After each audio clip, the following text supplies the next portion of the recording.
Buenas tardes, grupo del cafecito. Entonces vamos a traerles el video chat, esta vez sí es un video chat que les prometí esta mañana sobre las clases de tokenomics para que ya se vayan adaptando a cómo identificar un buen proyecto, separarlo de un mal proyecto. Ya por suerte estuve probando esto y ya encontré la forma de cómo compartir bien estas pantallas, así que a menudo sí estaremos haciendo este tipo de clasecitas así, teóricas, prácticas, de acuerdo a lo que va, como vayamos avanzando, ¿verdad? Entonces vamos a comenzar con una clásica que es la de tokenomics para saber, como ven en la gráfica ahí, el nivel de oferta, de suministro, demanda que tiene un mercado y cómo afecta esto a los precios. Una de las razones principales por la que hay que entender esto es para saber muy bien cómo un proyecto va a poder desempeñarse en el futuro, aunque obviamente sabemos el tema de la especulación y la degeneración que hay en las criptos, que por más que el tokenomics no sirva para nada, aún así en momentos de euforia tienden a explotar, pero vamos a precisamente hablar de eso también para saber cuándo entrar en esos momentos especulativos y saber cuándo salir también.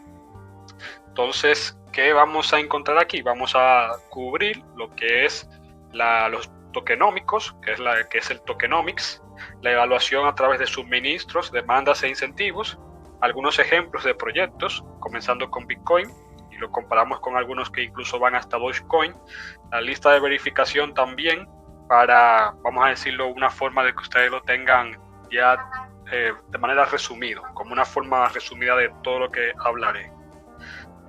Entonces, empezando con qué es el tokenomics, la primera pregunta inicial que hicimos. El tokenomics, hay que comenzar estudiando varios factores que impulsan la demanda de los tokens. Eso incluye lo que son las matemáticas, porque recuerden que ahora ya el dinero se acopla fundamentalmente a la matemática, a la criptografía. La oferta versus demanda, que eso es pura y simple economía 101, básico. Incentivos, porque nadie va a trabajar de a gratis. Valor de acumulación, porque además de que no van a trabajar de a gratis, necesitan que ese valor se aprecie en el tiempo X o Y.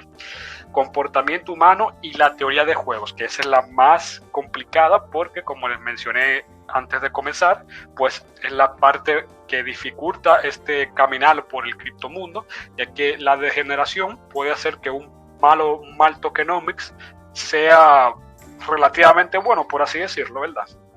Entonces, el tokenomics no es más nada que lo que es tokens y la economía juntos. Esa es la definición que ustedes deberían tener, la más simple, para que no tengan que volarse la cabeza pensando en conceptos técnicos. Tokenomics es igual a tokens más la economía detrás de ese proyecto. Entonces, vamos a poder decir que algunas de las inversiones peores que se han utilizado entre algunos influencers y otras personas del criptomundo es precisamente porque no entendían los tokenomics.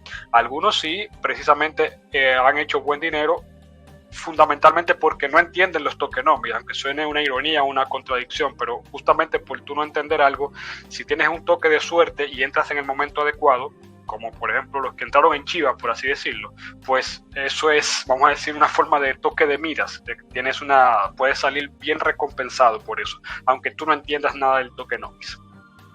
Algunas de esos tokens, precisamente, son tokens inflacionarios, sin suficiente utilidad, la concentración de tokens por parte de los BC y las ballenas, que se llevó a que se arrojara al por menor, como lo que pasó con Solana, por ejemplo. Entonces, estudiar los tokenomics ayudará a mejorar sus inversiones en este mundo. Vamos entonces a ponerles un pequeño ejemplo, que es con el tema de lo que fue el Bored Ape Yacht, los NFTs de estos monos, que fueron los monos aburridos del yate, creo que era que le decían en español o algo así. Por ejemplo, con ese proyecto se supone que había un total de 10.000. Todo lo que voy a hablar aquí en relación a esos proyectos va a ser hipotético, porque yo como no lo sigo como tal, no me recuerdo exactamente si es eso, así que vamos a ponerlo como números irreales, por así decirlo. Entonces, asumiendo que era un total de 10.000 a un precio mínimo de 111 TH, Entonces, ¿qué pasaría si el suministro se dobla y ahora probablemente hubieran 20.000 simios? El precio se derrumbaría debido a una mayor oferta, porque obviamente se están, vamos a decir, imprimiendo, como la maquinita de la Fed, se están imprimiendo 10.000 NFTs más de esos simios. Entonces la escasez es buena y con razón vemos al dólar. Aquí le vamos a poner esta gráfica de lo que es el M1 del almacén de dinero. El dólar de los Estados Unidos, el gobierno imprimió el 40% de la oferta monetaria en 2020. ¿Se recuerdan que por eso fue que inició este bull run del 2021? Porque estaban regalando dinero. Si te están regalando dinero, eso crea bastante inflación. La gente no entiende eso y solamente entiende que le están dando airdrops. Básicamente la Fed les dio, en el proceso de la pandemia, les dio airdrops a todo el mundo, sin pensar en las consecuencias. El dinero inundó el mercado, por consiguiente, el suministro de viviendas se mantuvo aproximadamente igual, no se pudieron construir durante el COVID, por eso no afectó a la vivienda como tal, pero si se hubiesen estado, o bueno, vamos a decirlo, si todo ese dinero, los bienes raíces lo hubiesen utilizado para comprar casas, yo creo que la burbuja inmobiliaria hubiese ocurrido para el 2022, yo creo, como mucho. Es por eso que los precios de las casas están fuera de control en los Estados Unidos ahora. Entonces, el escenario que postergaron con ese dinero gratis que pudieron utilizar para las casas, lo estaban usando ya más tarde todavía. Entonces, el golpe va a ser mucho más duro. Continuando entonces, el lado del suministro de los tokenomics, esto es lo que ustedes tienen que tener en cuenta. ¿Cuántas fichas existen? Vamos a poner a Bitcoin aquí. Eso era cuando el precio estaba en 46.000, esta imagen que tomé, así que no se asusten, el precio no está en 46.000. Entonces, vamos a ver si, yo no sé si se puede acercar, pero ojalá que sí, cuando estén viendo, lo voy a acercar un poco y ojalá, deseando que sí aparezca en la repetición de este video así. Vamos entonces a cuántas fichas existen, que es ¿dónde está? Market Cap, no, míralo aquí, está de este lado. El suministro total de Bitcoin, que son míralo aquí, el suministro máximo de 21 millones y el suministro total que ahora mismo hay es de 19 millones. Entonces, ¿cuántas fichas existen? ¿Cuántos tokens o criptos existen? ¿Cuántas fichas habrá en total? Que es el max supply. ¿Quién tiene el suministro? ¿Cuándo pueden vender? En el caso de Bitcoin, ustedes saben que Satoshi Nakamoto se desapareció y esa billetera con todos los Bitcoins se quedó ahí en stand-by, por así decirlo.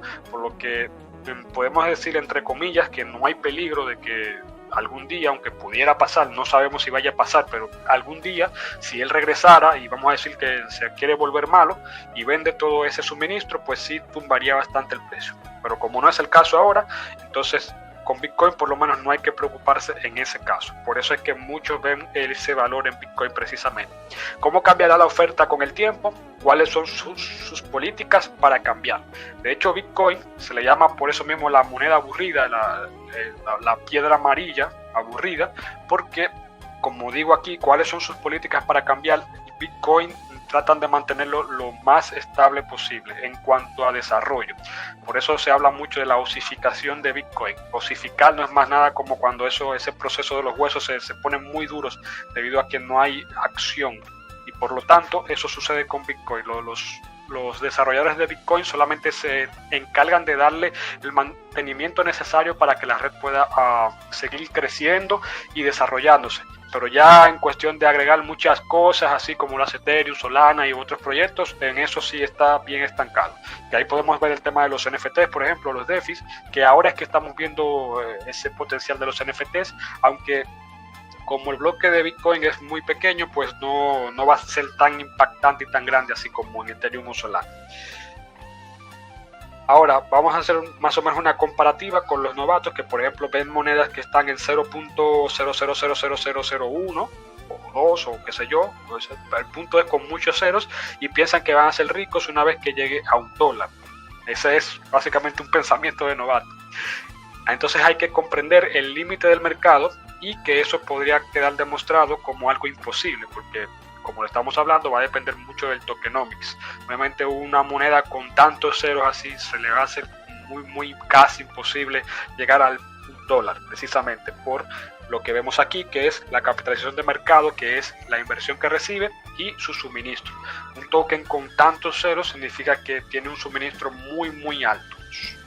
Entonces, golpear un dólar, por ejemplo, en ese caso de un proyecto de 0.0000001, sería golpear esa cifra de un dólar, significaría que es más grande que la oferta monetaria completa del mundo, o sea, porque necesitaría extremadamente un montón de dinero para eso, o sea, sería bastante difícil por eso mismo. Entonces hay que tener cuidado por eso con proyectos como Shiba Inu, el mismo Bonk, podríamos decir que son proyectos que son más especulativos más que de verdad traer algún valor al mercado. Entonces, las métricas de suministro que tenemos que conocer ahora es el suministro, cuántos tokens existen ahora, que eso lo vimos aquí, el total supply, suministro máximo, que ahí lo vemos de 21 millones, el límite del mercado, precio actual por el suministro circulante y la capitalización de mercado diluido, que es el fully diluted market cap, que es el precio del suministro máximo. Es el precio por el suministro máximo. O sea, por ejemplo, sería tomar el precio de Bitcoin ahora mismo en los 29 y multiplicarlo por los 21 millones. Por eso ustedes ven que aquí en el capitalización de mercado, en este ejemplo de los 46.000, sale que la capitalización de mercado es de 884.000 millones. Y el valor total diluido es de 977.000 millones, porque uno se multiplica por el suministro circulante, o sea, el supply, el total supply, que vemos ahí que es de 19 millones, y el otro se multiplica por el total, por el máximo, que es de 21 millones. Entonces, ¿por qué son importantes las métricas anteriores? Las métricas ayudan a comprender el suministro futuro y la escasez. Por ejemplo, no me sentiría bien si el suministro circulante fuera solo del 40%. Eso significa que la oferta aumentará en un 60% y más monedas creadas presionarán el precio. O sea, quiere decir que si estuviésemos en un 40%, cuando lleguemos a un 50%, entonces que se liberen esas monedas, pues literalmente eso hundiría el mercado. En el caso de proyectos que tienen desbloqueos, ¿verdad? Porque Bitcoin simplemente se mina, no tiene desbloqueos. Más monedas creadas presionarán el precio. Sound Money, por eso es que Bitcoin se le llama el Sound Money. Solo existirán 21 millones de Bitcoin y nadie puede crear más Bitcoin. El suministro de Bitcoin está limitado, la demanda está aumentando, el precio debería aumentar.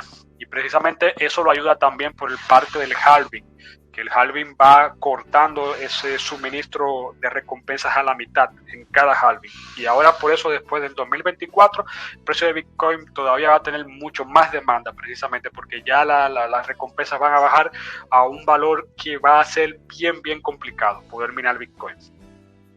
Y es por eso que la gente compara a Bitcoin con el oro a menudo. Aunque a diferencia del oro, nosotros no sabemos exactamente el circulante del oro, ¿verdad? Porque no sabemos si puede venir un meteorito ahí que traiga más oro. Entonces los halvings de Bitcoin, además del suministro del token, hay que asegurarse de considerar la tasa de emisiones. En qué velocidad se imprimen los nuevos tokens. Ahí vamos a cambiar a la próxima. Aunque los mineros crearon un nuevo Bitcoin, las emisiones se han ralentizado y por cada halving, como mencionamos, se va ralentizando. En cada evento que se reduce a la mitad, las emisiones de recompensa de Bitcoin se reducen a la mitad. Y aquí lo vemos con el subsidio de bloques y el suministro de Bitcoin. Miren cómo ahí el subsidio, que es el amarillo, va bajando y el suministro va poniéndose literalmente llegando a los 21 millones. De manera asintótica, creo que le decían cuando se va poniendo así. El token podemos compararlo con un token inflacionario como Dogecoin, que el suministro de Dogecoin aumenta cada año y no hay un suministro total máximo. No hay un cap prácticamente. Esto no es bueno para los tokenomics porque es lo opuesto a Bitcoin, por ejemplo. A pesar de eso, nosotros vimos cómo el precio de Dogecoin subía. El año pasado, creo que sí subió el 2022 también, pero principalmente en 2021. Y bueno, creo que subió también estratosféricamente, porque yo creo que estaba más barato a principios de este año, y también subió con lo que vimos esto de cuando Elon Musk puso el logo de Dogecoin en Twitter.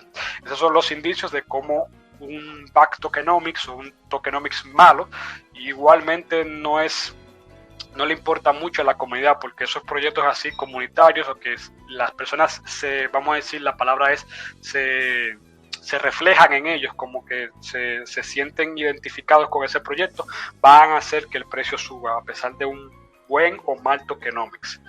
Entonces, un token deflacionario, algunas monedas pueden volverse deflacionarias cuando el suministro decide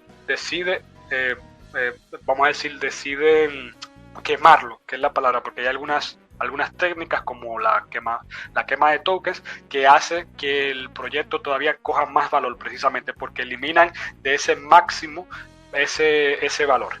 Entonces el protocolo puede volver a comprar tokens y quemarlos. Exactamente, una moneda quemada se pierde para siempre, por lo que eso baja el suministro máximo. Si el suministro de Bitcoin es de 21 millones y queman 1 millón, pues entonces el suministro de Bitcoin sería de 20 millones, por lo que lo hace todavía más valioso y hace que las personas se desesperen más por comprar Bitcoin.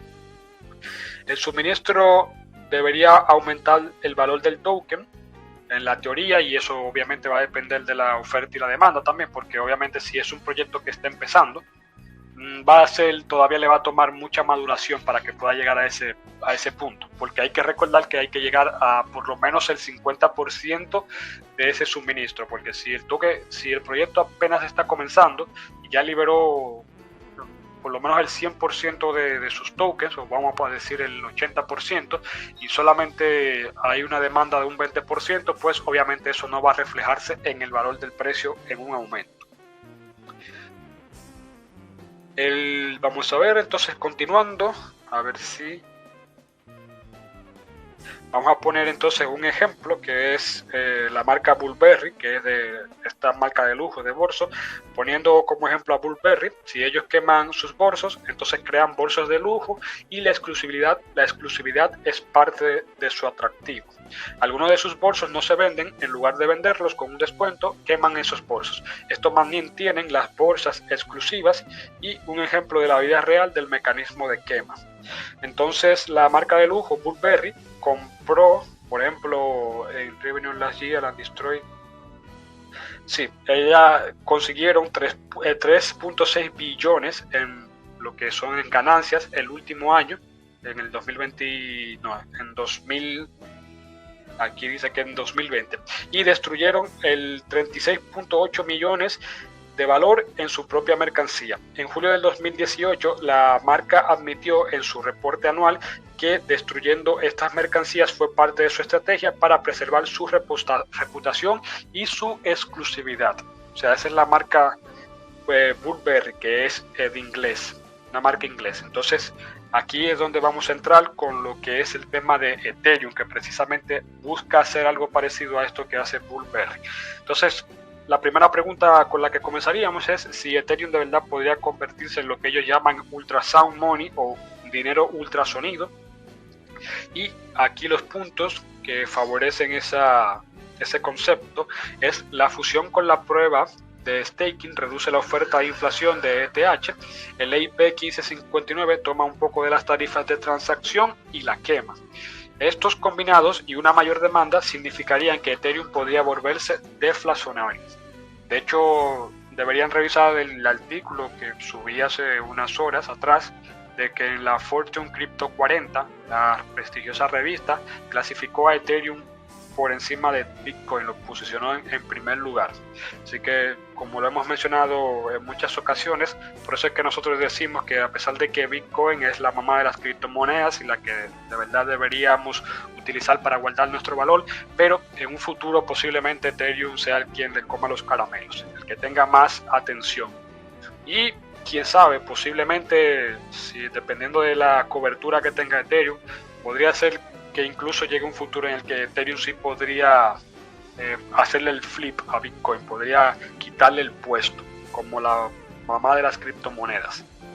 Entonces ahí estamos viendo ese ejemplo con las gráficas de dinero sonido, no sabría decirle exactamente en español cómo es, pero sound money, vamos a decirle dinero fuerte. Miren ahí cómo entonces el suministro total de Bitcoin llega a 21 millones y de ahí ya no pasa. Entonces, solamente las comisiones serían suficientes para la seguridad de la prueba de trabajo. dígase que ya una vez que ya no haya minado más Bitcoin, o sea, que ya no haya más Bitcoins para minar, entonces la red de Bitcoin solamente va a prescindir de las comisiones de transacciones, por lo que eso sí podría ser más o menos una negativa para Bitcoin en ese caso, si no se inventan una forma creativa de cómo mantener la red y los ingresos, como mencionamos al principio. Nadie trabaja de a gratis ni por buena fe. Obviamente si los mineros tienen problemas para poder pagar la luz y demás cosas para mantener la seguridad de la red, pues eso complica la seguridad de la blockchain de Bitcoin.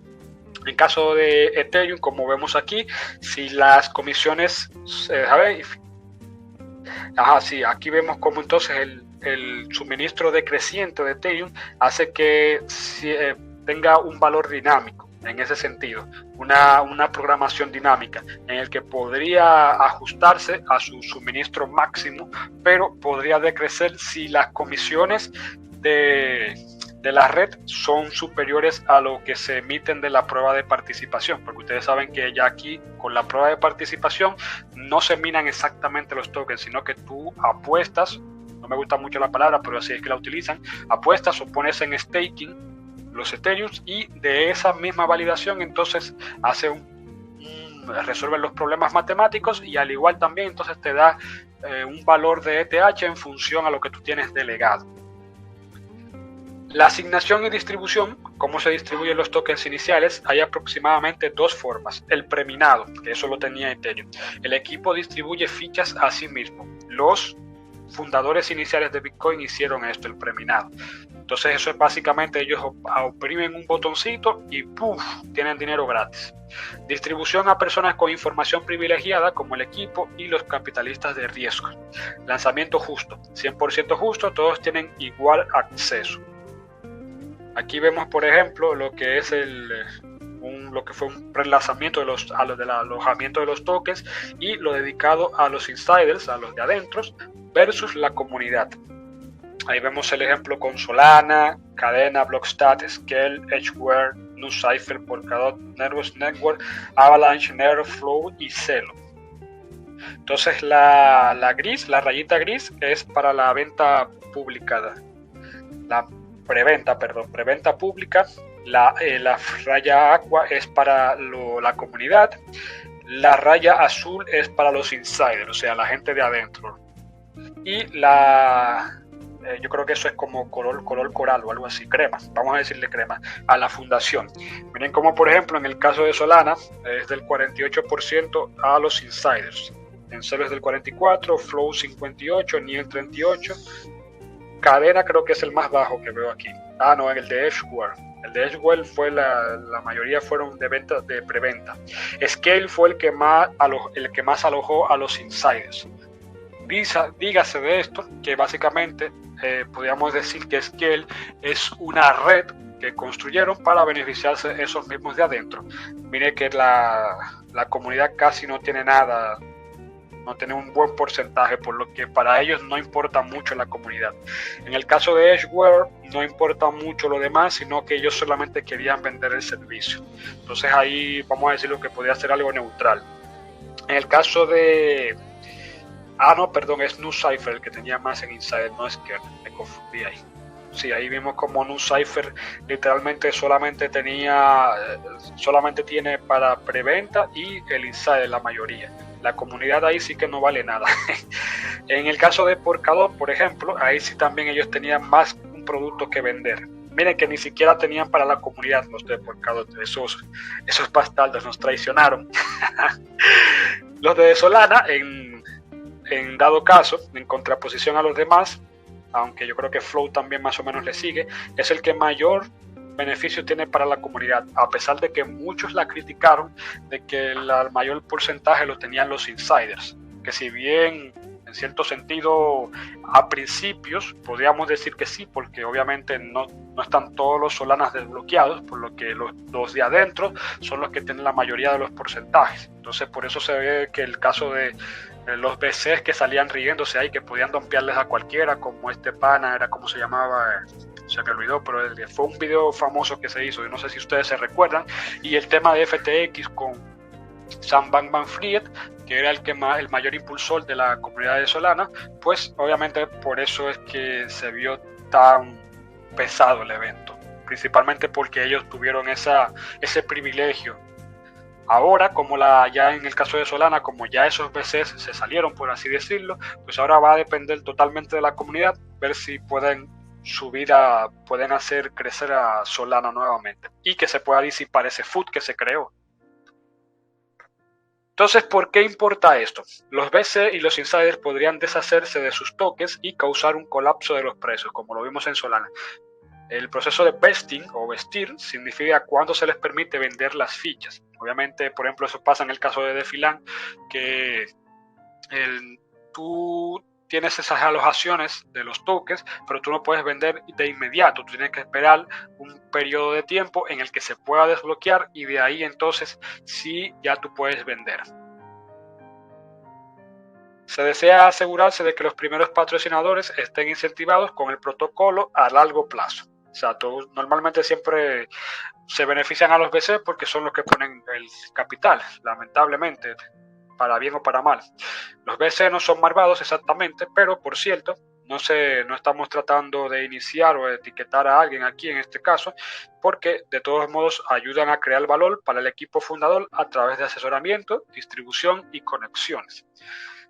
No todos los VC son iguales tampoco, hay algunos que sí son un poquito más nefastos, más malvados y otros que de verdad quieren apoyar, pero se ven comprometidos, se ven, vamos a decir, ¿cómo es esto? Se me olvidó la palabra, se ven ofuscados por los VCs que sí son unos salvajes, son unos tiburones y que tienen mayor dinero que ellos. Eso es lo que pasa. Algunos quieren crear valor para sus inversiones, otros quieren un día de pago rápido. Eso pasó justamente con el ecosistema entero de Solana, lamentablemente. Entonces, los equipos también pueden vender sus tokens. Esos enormes fondos de incentivos provienen de vender tokens. Se venden para recaudar capital. La gente olvida que algunos salarios y gastos se pagan en fiat. Vender por parte del equipo conduce a una presión a la baja sobre los precios. La otra mitad de la ecuación es la demanda. La demanda son los factores que impulsan el deseo de que las personas compren y el precio que están dispuestas a pagar. A pesar de la inflación, Estados Unidos tiene una gran demanda debido a su utilidad. El mundo funciona con dólares, al menos por ahora, y ¿qué impulsa esa demanda de tokens? Pondríamos aquí de ejemplo las tres categorías más amplias, que es la utilidad, el valor devengado, los memes y las narrativas, que es básicamente un concepto que ha venido con fuerza desde el impulso de Doge y que no se puede justamente no se puede olvidar. Déjame ver. Ok, sí, perdone que pensé que se me había quitado el chat de voz. Entonces, siguiendo con lo de los memes y las narrativas, vamos a entrar poco a poco a lo que es esto también de lo que son los play to earn, metaversos y esa economía. Pero primero, servicios públicos de tarifas de gas también, que este es el pago para usar la red. ¿Quieres comprar un NFT en OpenSea, en Magic Eden, en SolSea o cualquiera de esos? Vas a necesitar ETH que pague las tarifas del gas. ¿Deseas acceder a las granjas de Phantom, por ejemplo, o de Binance Smart Chain, que son las más degeneradas? Pues vas a necesitar Phantom o vas a necesitar BNB o FTM, que es el token de Phantom. Cuanto más popular es la red, mayor es la demanda en sus aplicaciones descentralizadas. Utilidad y diversión. El GameFi tiene un potencial loco una vez que los juegos realmente se vuelvan divertidos, que eso es lo que estamos esperando con el tema de los metaversos precisamente.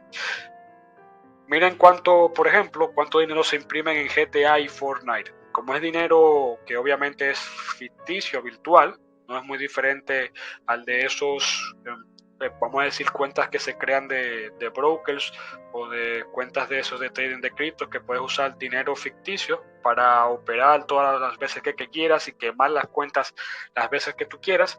Pues en este caso GTA, Fortnite, World of Warcraft y muchos otros juegos simplemente imprimen porque la función es divertir a su audiencia, no hay una escasez detrás. Y eso es lo que buscan, de hecho, los juegos AAA, bueno, vamos a decir los juegos en general del metaverso, los play to earn y todo eso, que se pueda converger este camino entre la diversión y una economía de la escasez. Ahí tenemos, por ejemplo, a Illuvium, creemos que es el mayor potencial va a tener este año. precisamente creo que es el primero en la lista de metaversos. Y junto a, bueno, ya va después lo que fueron Gala, Decentraland y Sandbox también, que son los líderes. Entonces, básicamente, por lo menos Illuvion, que yo creo que sale este año ya, para que todos puedan jugarlos, ellos van a ser un buen ejemplo de cómo crear esta escasez y una jugabilidad bastante entretenida en este mundo. Aquí vamos a ver con este ejemplo lo que es utilidad y la adopción combinándose. Las criptomonedas se están agregando lentamente cada vez más uso en el mundo real, lo que genera la demanda. Bitcoin explotó cuando Tesla lo agregó a su balance general para protegerse contra la inflación, pero también lo estamos viendo ahora con los bancos, con las naciones que también se están saliendo del dólar por el tema de la inflación que están creando. Dogecoin se disparó cuando AMC anunció que lo aceptaría y cuando Twitter también lo agregó, vamos a decir rápidamente, en su plataforma de Twitter como logo. El valor accrual, que es el protocolo, el que imprime dinero, y el protocolo que simplemente te da la espalda. Los inversores no están obteniendo una parte de la acción en este caso. Vimos que esto sucedía con la mayoría de los gigantes de las DeFi en la 1.0, que fueron Uniswap y Compound. La gente quiere valor, no solo tokens de gobernanza, que eso es justamente ahí cuando entonces el protocolo da la espalda, que solamente ellos creen que quieren algo, pero la comunidad quiere otra cosa. Entonces el valor accrual, que también se puede denominar con lo que es el X-Staking y ese surgimiento que vimos en 2020, 2021 más o menos con los X-Tokens, que yo creo que a ustedes les tocó más o menos farmear algunos de esos. Si mal no me recuerdo fue con el tema de esto de X-Susu, con Carbon Swap y el tema de Energy Web Token, y creo que también estaba Sushi y otros más. Entonces, ponerle en staking el token le dará un porcentaje de la tarifa de ingresos de la plataforma, Xsushi, por ejemplo, FBits y Spare también, que algunos yo creo que deben tener pesadillas con eso.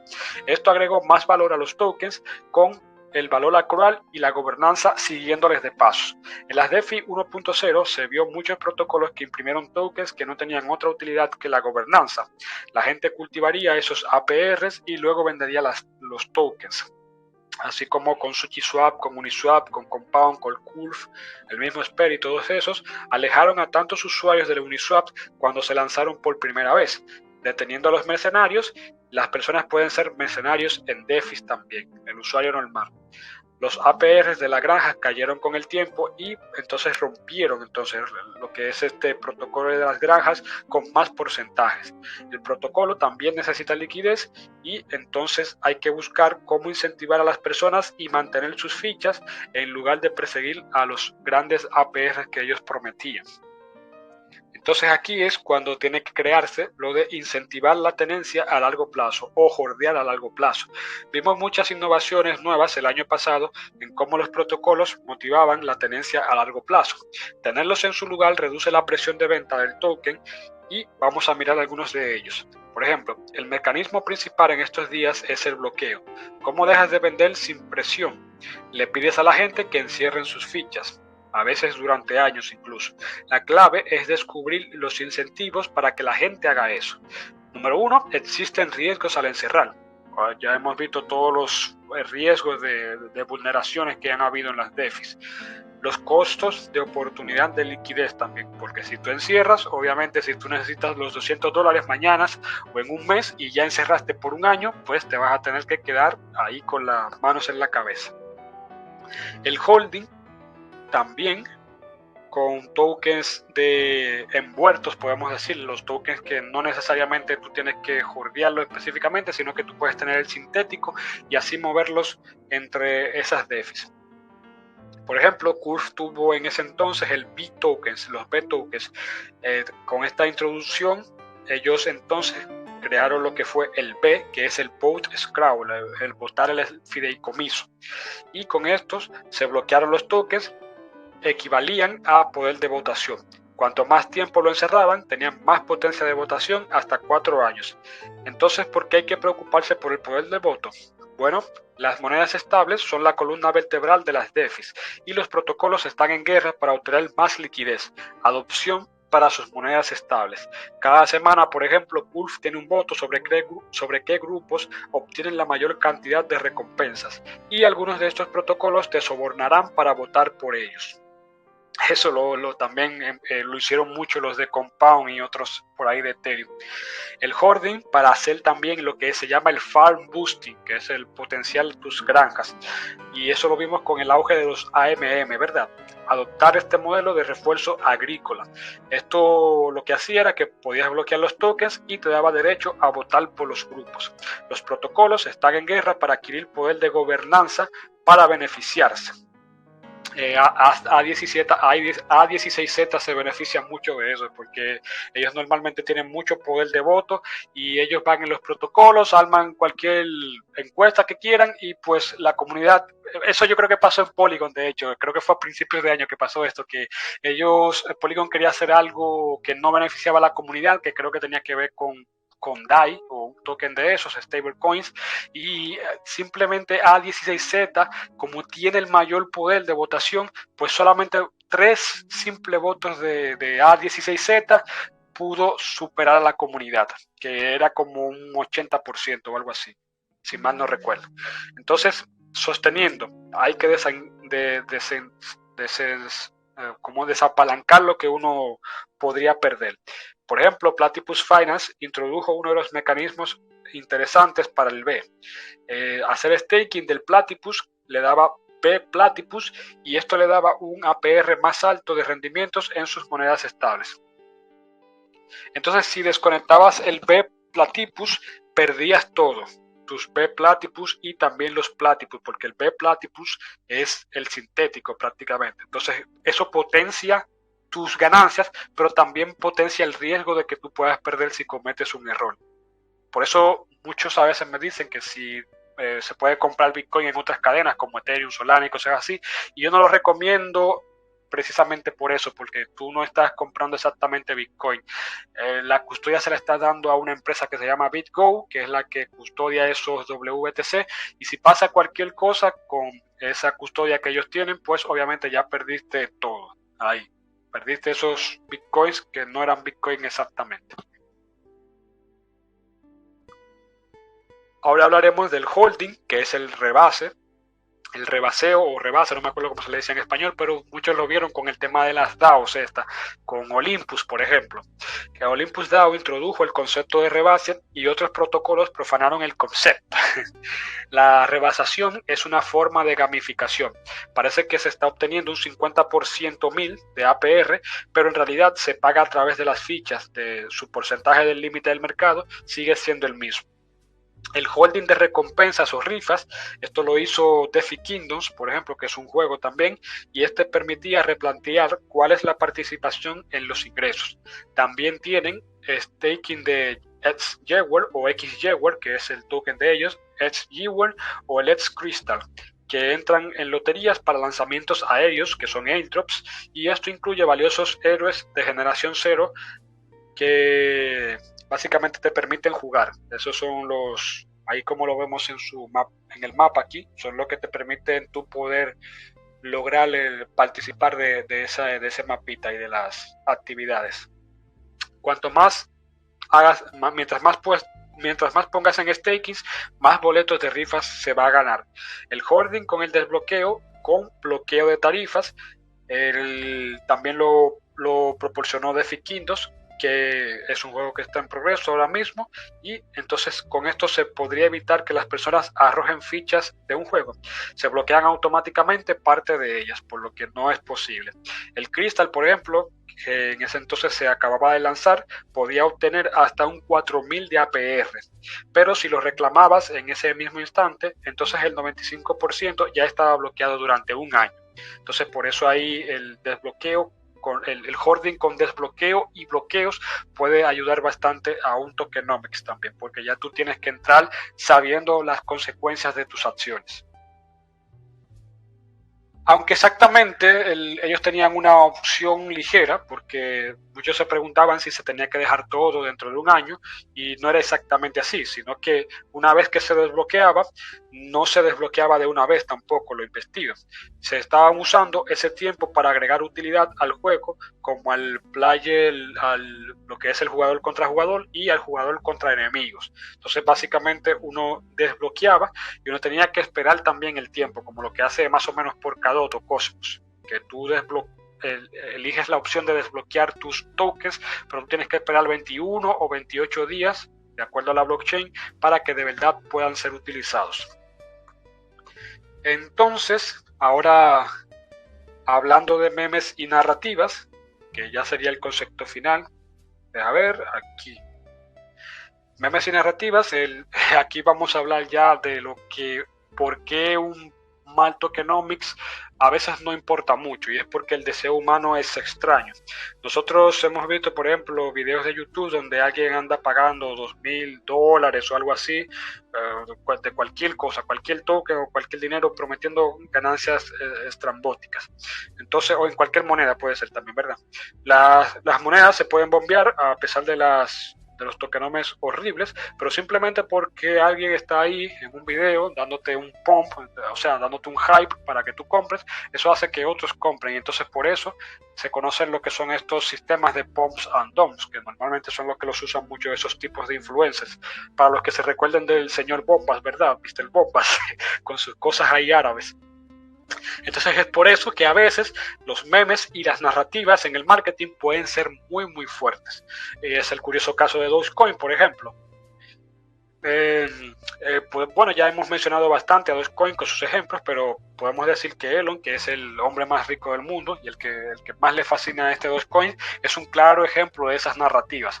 Ese hombre puede tuitear lo que sea sobre Dogecoin y eso va a hacer que la gente compre aunque no tenga sentido lo que estén haciendo. Y esa es una obsesión muy extraña, y por eso es que a veces es muy difícil saber si un token de verdad va a valer o no, porque puede venir algún loco de esos, la promociona y ya listo, la hace subir bastante. Entonces, bueno, sí, también hubo otro caso que fue en el Saturday Night Live, que la gente compró esperando a que Elon siguiera bombardeando a Dogecoin, que lo mencionaron en Saturday Night Live en ese entonces. Yo no sé si se recuerdan que Elon Musk salió en ese show en 2021, creo que fue 2020, no me acuerdo. Entonces las personas compran lo que piensan que les hará dinero. Hay que quitarse el sombrero de él y en este caso ponernos el sombrero humano, porque ahí ya no hay explicación lógica ni matemática para poder desarrollar o, vamos a decir, describir el comportamiento humano. Hay algunos protocolos con gran tokenomics, pero sus precios son basura. Por ejemplo, hay algunos tokens que sí le he mencionado así. Por ejemplo, Helium. A mí me parece que, Helium realmente yo lo veo más como un proyecto con un fundamental, o sea, lo que hacen en sí como proyecto es bueno, pero yo creo que igual su precio y sus tokenomics no son tan buenos igual. Entonces, podría deberse a las narrativas que la gente persigue el próximo objeto brillante del criptomundo. Algunos ejemplos de back tokenomics, como lo vemos aquí, es el de PancakeSwap. PancakeSwap alcanzó su punto máximo hace un año y ha estado en una tendencia a la baja.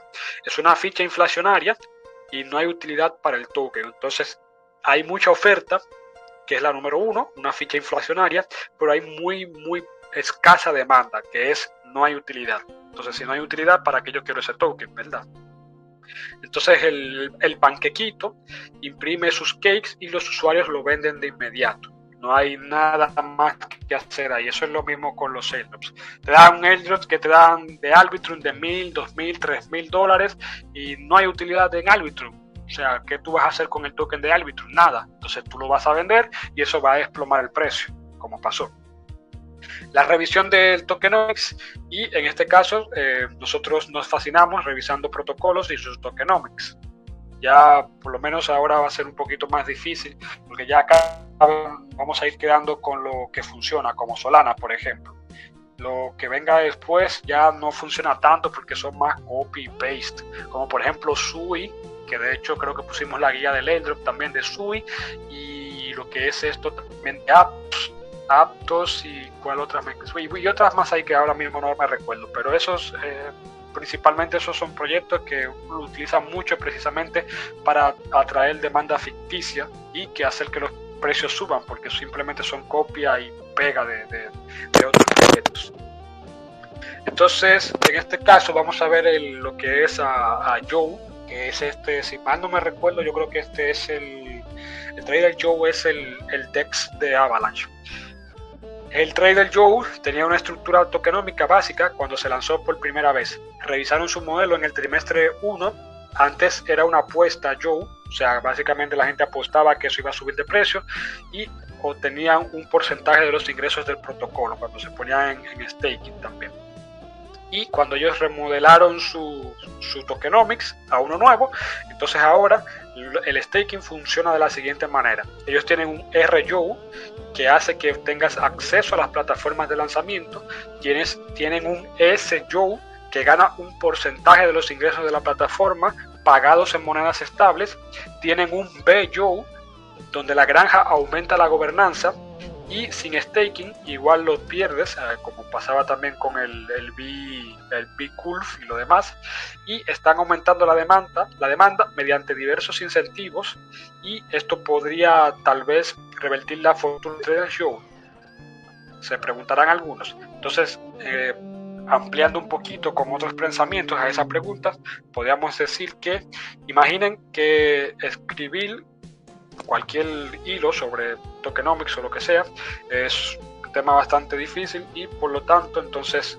no hay forma de cubrir este tipo de vamos a decir de consecuencias que tiene Trader Joe's, porque si ellos renuevan lo que son sus tokenomics pero no tienen la manera de cómo poder darle seguimiento a su nuevo panorama, la nueva visión, pues esto puede ocasionar lo que pasa aquí con el gráfico, que lo vemos muy verde al principio. Esto es de 2021 y ya entonces después de 2021 en adelante no hizo mucho, como lo vemos aquí en el gráfico. Es por eso que normalmente por eso es que les decía hace unos minutos atrás que nos vamos a mantener más ya las cosas que funcionan, porque ya los DeFis actualmente son repeticiones de otras cosas, solamente quieren la atención de la gente y entonces funcionan como un casino. Entonces básicamente se convierte en el juego de la silla, que el último que se siente en la silla es el que gana, los demás van a estar afuera. Vamos a decir que eso podría cambiar un poquito con el GameFi, como es un mercado naciente, todavía hay ciertas oportunidades que podemos probar, pero igual vamos a ir con cautela en ese ámbito. Entonces vamos a darles más o menos aquí una panorama de resumen sobre esto, y dice es que en qué tenemos que enfocarnos en los tokenomics, una lista de chequeo. Suministro, ¿cuál es el suministro y el suministro máximo? ¿Cuál es la capitalización de mercado? Y la diluida también, la completa diluida. ¿Cómo sería la distribución inicial de los tokens? Si es un lanzamiento justo o es un preminado. Hay que tener mucho eso en cuenta. ¿Cómo están los tokens distribuidos entre los equipos, los insiders, las ballenas y el retail? El periodo de vestura también, de vesting, o el periodo también de desbloqueos. ¿Cuál es la inflación y la emisión? Ese es en el caso de los suministros. En la demanda tenemos que ver cuál es el caso de uso del token. Eso es lo principal. No se puede negociar. Entonces, ¿cuál es el valor del token? El accrual. El vibe check, cómo la comunidad se siente también, porque obviamente como lo mencionamos, hay que ponerse el sombrero humano también, que eso es importante para saber cómo la comunidad interactúa entre los equipos y los usuarios que utilizan el protocolo. Y los incentivos a largo plazo, cómo son las recompensas del protocolo y también cómo se recompensan a los holdeadores a largo plazo, los tenedores. Entonces, cómo el protocolo puede también disminuir la presión de venta. Eso es otra cosa. Ahí yo creo que vamos a ver si ya ahí llegas solamente esas dos en el tema de los incentivos. Entonces siempre recuerden, hay que dominar los fundamentos porque cada vez se volverá más complicado. Se volverá más complicado porque obviamente ya el tema regulatorio va a ir tras esas DeFis que normalmente no sirven para nada, mientras las fuertes o se van a ir regulando o se van a mantener al margen ahí para que no las llamen security y eso, y por lo tanto tienen que reevaluar bien su concepto o su modelo de negocio. Hay que ver los tokenomics a través de la lenta de la oferta, la demanda y los incentivos a largo plazo principalmente. Y si bien los tokenomics son importantes, a veces, lamentablemente, aunque les acabo de dar una charla de, qué sé yo, como una hora ya llevamos en esto, hablando de la importancia del tokenomics, a veces no pudiera ser lo más importante o la consecución final, porque las narrativas y las exageraciones pueden superar a los tokenomics. Entonces, por eso hay que tener estas cosas en mente. Espero que les haya gustado. Podríamos decir que es una especie de primer curso que doy. Espero que les haya gustado y cualquier cosa, déjenme saber si les gustó este formato, este modelo, o si pudieran mejorarlo de alguna otra manera. Espero que la pasen muy bien, cuídense y estaré esperando sus comentarios. Cerrando el cafecito.